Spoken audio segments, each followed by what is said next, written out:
আব্বা, কাকা, তোমরা আমার একটা কথা শোনো, তোমরা ভুল ভাবছো। ঠিক আছে, আমরা সবাই ভুল ভাবছি, তাহলে সঠিকটা কি তুই বল। ওর নাম সালমা। আজকে যে ওকে অন্ধ দেখছো তার জন্য দায়ী আমি। একদিন অফিস যাওয়ার পথে ওর সাথে আমার বাইক অ্যাক্সিডেন্ট হয়, তারপর থেকে ওর দুটো চোখ চলে যায়। ও এমন একটা মেয়ে যার নিজের মান। ও অন্ধ হয়ে যাওয়ার পর থেকে ওর সৎ মাকে দিনের পর দিন অত্যাচার করতো। আমি সেটা জানতে পারি ওকে আমাদের রুমে নিয়ে আসি। তুমি এটা ঠিক করনি।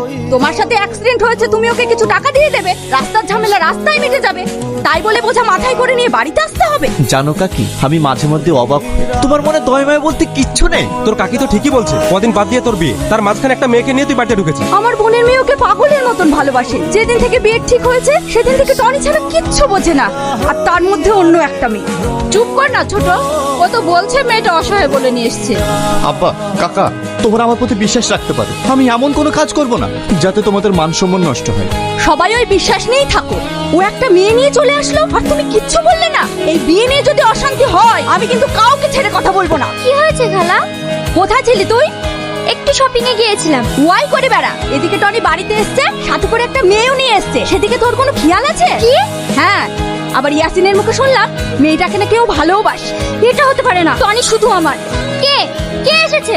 এই কানাটা? নাম কি তোর? সালমা।